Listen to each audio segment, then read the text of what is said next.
Hello and warm welcome to join us for this edition of ANN English News, and I'm Abdul Ahad Mohammadi. White House plans to continue a series of secret meetings with Taliban representatives in Europe and the Persian Gulf region next year, U.S. officials said, on condition of anonymity. Talks are on an unofficial hiatus at President Karzai's request.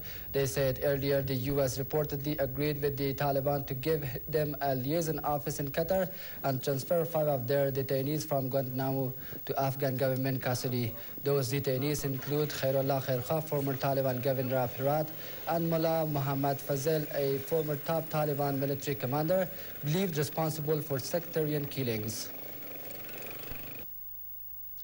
Afghan government continues disbanding private security firms with transition of their tasks to state-run guard force amid huge concern over their ability to keep the reconstruction projects smoothly working. Sadiq Siddiqui, the Interior Ministry spokesman, called the transition a huge task and acknowledged serious challenges. But he said government is committed to meeting deadline. Diplomats and company executives worried that the abolition of private security contractors within 3 months could endanger Afghans and foreigners supporting NATO and its allies, halt reconstruction projects, and open new channels for corruption. A roadside bomb killed 4 civilians in southern Uruzgan province on Friday. The provincial head of the crime investigation unit said 4 civilians were killed and 1 injured when their vehicle hit a Taliban planted mine entering Kut City this morning, said Gulab Khan. There was no immediate claim of responsibility for the attack, but roadside bombs are frequently planted by Taliban-led insurgents fighting a decade-long war against NATO-led foreign troops and Afghan government forces. Civilians are mainly the victims of roadside bombs. NATO says joint raids with Afghan forces have killed at least 3 and captured 11 Taliban commanders and facilitators who provided logistic support and weapons to insurgents. Friday's statement from the coalition says an operation earlier this week in Bakwa district in Farah province resulted in the killing of a senior insurgent leader and 2 of his commanders, as well as a number of additional insurgents. Nighttime kill and capture raids in which a number of civilians have died have become a flashpoint for anger over foreign meddling in Afghanistan. The United States has signed a $29.4 billion deal to sell 84 new F-15 jet fighters to Saudi Arabia in a long-expected move that the Obama administration said on Thursday would boost Gulf state security amid mounting tensions with Iran. The deal was formally sealed by Saudi Arabia last Saturday, days before Iran repeated threats to close the Strait of Hormuz in response to mounting U.S. and European economic sanctions over its disputed nuclear program.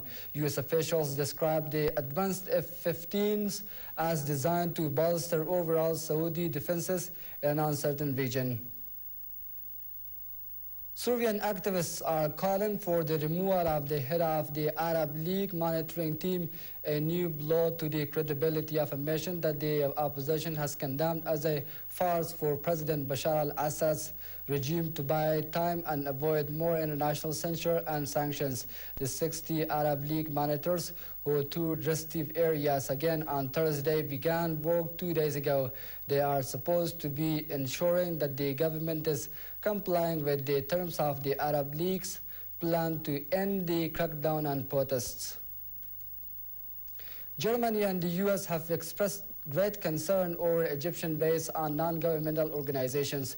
Human rights groups are describing the raids as a campaign against them by the country's military rulers. Egyptian officials' news agency said the raids were part of an investigation into alleged illicit foreign funding of the organizations. No arrests were reported, but the authorities reportedly confiscated equipment and documents. Egyptian authorities have been blaming foreign-funded groups for political unrest in the country after Hosni Mubarak was ousted as president in a February uprising. North Korea warned rival South Korea and the rest of the world Friday not to expect any change after Kim Jong-il's death, sending a clear message of continuity. North Korea's powerful National Defense Commission said that the country would never deal with South Korean president. The statement came a day after North Korea ended the official mourning for Kim Jong-il and declared Kim Jong-un supreme leader of the ruling party and military at the massive public memorial for the elder Kim. And that's all for now. Thanks for being with us.